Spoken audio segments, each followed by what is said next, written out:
राजस्थान और तेलंगाना विधानसभा चुनावों में शेष सीटों के लिए उम्मीदवारों को अंतिम रूप देने के लिए भाजपा की केंद्रीय चुनाव समिति सीईसी की बुधवार को बैठक हुई। पार्टी अध्यक्ष जेपी नड्डा की अध्यक्षता में हुई बैठक में प्रधानमंत्री नरेंद्र मोदी भी शामिल हुए। इस नवंबर में छत्तीसगढ़, एमपी, मिजोरम, राजस्थान और तेलंगाना में विधानसभा चुनाव होने हैं। बैठक में श्री मोदी के अलावा केंद्रीय मंत्री अमित शाह और राजनाथ सिंह समेत सीईसी के अन्य सदस्य शामिल हुए। भाजपा कांग्रेस शासित राजस्थान में सत्ता में लौटने और बीआरएस शासित तेलंगाना में अपने गति फिर से हासिल करने के लिए जोरदार प्रयास कर रही है। जहां कांग्रेस वापसी की उम्मीद कर रही है, उस प्रयास में भाजपा ने राजस्थान में 7 और तेलंगाना चुनाव में 3 सांसदों को मैदान में उतारा है।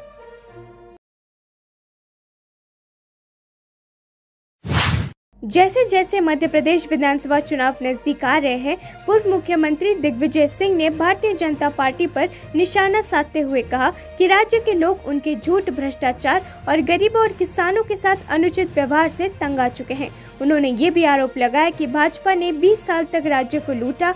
मध्य प्रदेश उन 5 राज्यों में से एक है जहां इस साल चुनाव होने हैं। राज्य में 17 नवंबर को एक चरण में मतदान होना है और वोटों की गिनती 3 दिसंबर को होगी। मतदाता 230 विधानसभा क्षेत्रों से विधायक चुनेंगे। सर, शिवराज सिंह चौहान ये कह रहे हैं कि दिग्विजय सिंह और कमलनाथ जो है कांग्रेस में जय वीरू है। जिस प्रकार से इनकी जय वीरू की जोड़ी पूरा प्रदेश को बर्बाद कर रही है। तो गब्बर सिंह कौन था? देखो, ऐसा है, ये सब बातें छोड़िए। पूरे 20 साल से इन्होंने लूटा है जिस तरह से गब्बर सिंह लूटता था। इसलिए साथियों, इन चक्करों में मत पड़िए। मुद्दे वो नहीं है जय वीरू के और गब्बर सिंह के। मुद्दा ये है कि पिछले 20 साल में लोग त्रस्त हैं। इनकी बेईमानी, इनकी झूठ, इनका भ्रष्टाचार, गरीबों के साथ अन्याय, किसानों के साथ अन्याय, बेरोजगारों को रोजगार नहीं। महाराष्ट्र पुलिस ने मराठा आरक्षण आंदोलन के दौरान हुई हिंसा के संबंध में 141 मामले दर्ज किए हैं और 168 लोगों को गिरफ्तार किया है। महाराष्ट्र के पुलिस महानिदेशक रजनीश सेठ ने कहा, मराठा आरक्षण को लेकर पूरे राज्य में प्रदर्शन हुए। कुछ प्रदर्शन हिंसक भी हो गए। संभाजी नगर में 29 से 31 अक्टूबर के बीच 54 लोगों पर मामला दर्ज किया गया और 106 को गिरफ्तार किया गया है।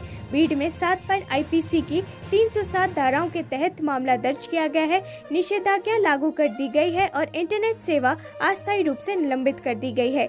महाराष्ट्र में 24 से 31 अक्टूबर के बीच 141 अपराध दर्ज किए गए हैं। 168 आरोपियों को गिरफ्तार किया गया है। महाराष्ट्र में लगभग 12 करोड़ रुपए की सार्वजनिक संपत्ति को नुकसान पहुंचाया गया है। In Maharashtra,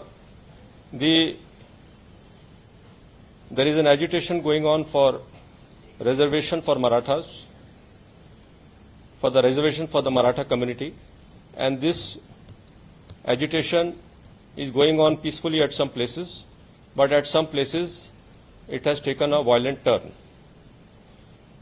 Wherever the agitation has taken a violent turn, we have registered offences and we have also arrested the accused. In some cases, the violent turn has led to damage and destruction of public property.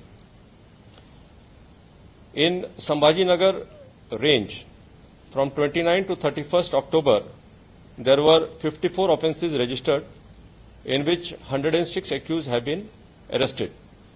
Out of these 54 offences, 20 offences are of Bid district, and out of those 20 offences, in 7 offences, Section 307 IPC has been applied. At present in Bid district, prohibitory orders are in force. Delhi के मुख्यमंत्री अरविंद केजरीवाल की प्रवर्तन निर्देशालय के समक्ष पेशी से एक दिन पहले आम आदमी पार्टी सांसद राघव चड्ढा ने बुधवार को दावा किया कि 2014 में भाजपा सरकार के सत्ता में आने के बाद से जांच एजेंसियों द्वारा दर्ज किए गए 95% मामले विपक्षी नेताओं के खिलाफ है। एक प्रेस कॉन्फ्रेंस को संबोधित करते हुए चड्ढा ने कहा, 2014 से 2022 तक ईडी और सीबीआई ने बड़े नेताओं के खिलाफ 125 मामले दर्ज किए थे, जिनमें से 118 मामले बीजेपी के राजनीतिक विरोधियों के खिलाफ दर्ज किए गए थे।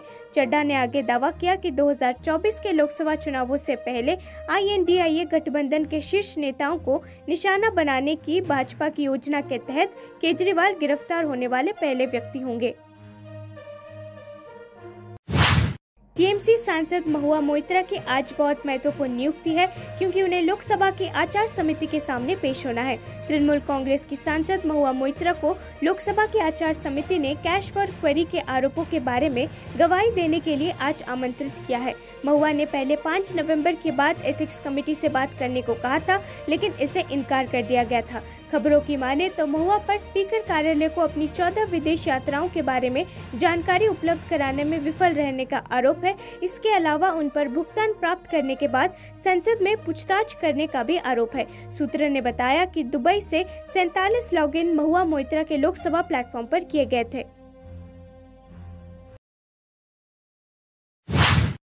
करवा चौथ का त्योहार बुधवार को पूरे देश में मनाया गया, इसलिए विवाहित महिलाओं ने चंद्रमा के दर्शन पर अनुष्ठान करके इस अवसर को मनाया। करवा चौथ भारत में मुख्य रूप से हिंदू विवाहित महिलाओं द्वारा मनाए जाने वाले सबसे महत्वपूर्ण त्योहारों में से एक है। ये विवाह का उत्सव है जिसमें पत्नी अपने पति के लंबे और स्वस्थ जीवन का आशीर्वाद पाने के लिए पूरे दिन उपवास करती हैं।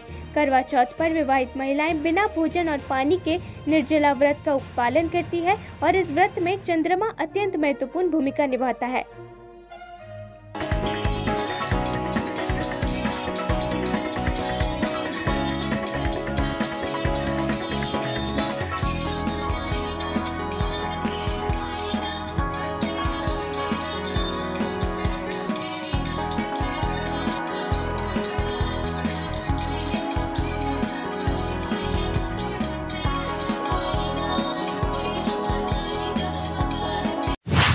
आईसीसी वर्ल्ड कप मैच में साउथ अफ्रीका द्वारा न्यूजीलैंड को हराने के बाद साउथ अफ्रीका के प्रशंसकों ने मैच के बारे में अपना उत्साह साझा किया और कहा कि वो मैच में हावी रहे। अपना विचार साझा करते हुए एक साउथ अफ्रीकन प्रशंसक ने कहा, आज वास्तव में बहुत अच्छा माहौल था, ये भारत में मेरा पहला अवसर है। इंग्लैंड के एक अन्य साउथ अफ्रीकन प्रशंसक ने कहा, उन्होंने वास्तव में अच्छा खेला, हमने अच्छी बल्लेबाजी और गेंदबाजी की, आशा करते हैं कि अगले बार वो ऐसा कर सकेंगे। पुणे में 190 रन की शानदार जीत के साथ साउथ अफ्रीका वर्ल्ड कप 2023 अंक तालिका में शीर्ष पर पहुंच गया। इस बीच न्यूजीलैंड के एनआरआर को बड़ा झटका लगा, क्योंकि वो ऑस्ट्रेलिया से नीचे चौथे स्थान पर आ गए। The batting's really good. Obviously hundreds for Quinny and Rassi, so it's going really well at the top. And really good to see the bowling as well, especially spin with Keshav Maharaj, bowling well at the end there. Looking really good. So it's going to be in the semi-finals now, and then hopefully don't choke again, eh? You've got to keep positive, haven't you? You've got to keep the momentum going. So, you know, see how we go against India and go from there. But yeah, okay, it's a strong win. You're coming from South Africa or? From England, but supporting South Africa. Okay. As obviously reasons, you know. Okay, so how was today's match? What is your reaction? Really good atmosphere. Yeah, my first time in India, so really good to see. A lot of people here, a lot of support. So yeah, really good. It was a good one. They played very well. Bollywood superstar Shahrukh Khan ने अपने जन्मदिन पर अपने आवास मन्नत के बाहर प्रशंसकों को बधाई दी। अभिनेता आज 2 नवंबर को 58 साल के हो गए। उनके आवास के बाहर प्रशंसक बड़ी संख्या में एकत्र हुए। शाहरुख खान अगली बार राजकुमार हिरानी के निर्देशन में बनी फिल्म डंकी में नजर आएंगे।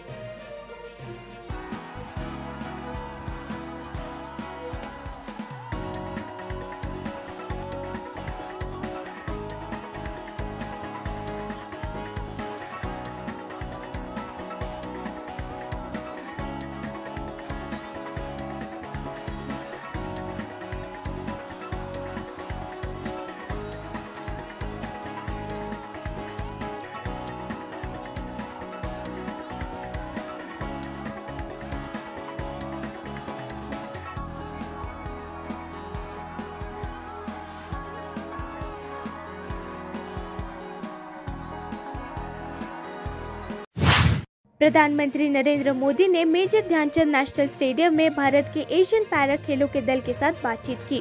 प्रधानमंत्री ने इस साल एशियन पैरा खेलों में रिकॉर्ड तोड़ प्रदर्शन के लिए एथलीटों की सराहना की। भारत ने एशियन पैरा गेम्स 2023 में 29 स्वर्ण पदक सहित कुल 111 पदक जीते।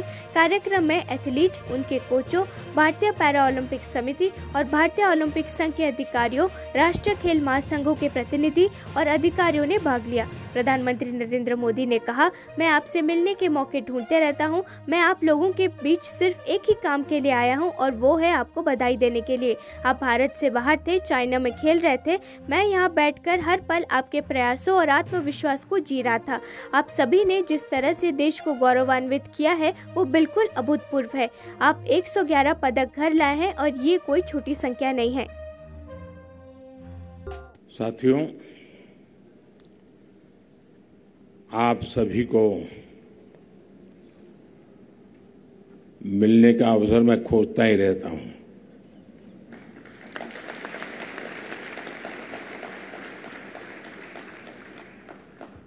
और इंतजार भी करता हूं कब मिलूंगा, कब आपके अनुभव सुनूंगा।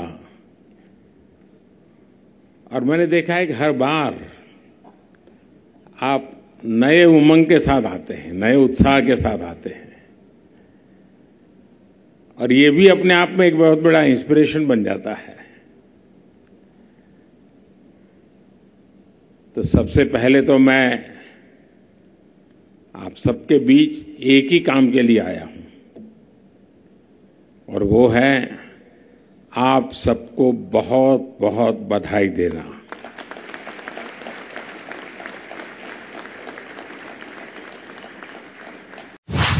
भारत के महान क्रिकेटर सचिन तेंदुलकर की आदमकद प्रतिमा का अनावरण मुंबई के वानखेड़े स्टेडियम में किया गया। 200 टेस्ट के अनुभवी तेंदुलकर की आदमकद प्रतिमा का अनावरण Bharat Sri Lanka ICC world cup 2023 की पूर्व संध्या पर किया गया। ये प्रतिमा तेंदुलकर के जीवन के 50 वर्षों को समर्पित है और इस स्टेडियम में सचिन तेंदुलकर स्टैंड के पास एमसीए द्वारा स्थापित किया गया है। इस समारोह में तेंदुलकर के साथ उनकी पत्नी अंजलि और बेटी सारा भी मौजूद थी। इस कार्यक्रम में महाराष्ट्र के सीएम एकनाथ शिंदे, कांग्रेस नेता शरद पवार, बीसीसीआई सचिव जय शाह और ट्रेजरर आशीष शेलार भी शामिल हुए। सचिन को इस खेल का सबसे महान बल्लेबाज माना जाता है। उनके नाम वनडे और टेस्ट क्रिकेट दोनों में सबसे ज्यादा रन और शतक बनाने का रिकॉर्ड है।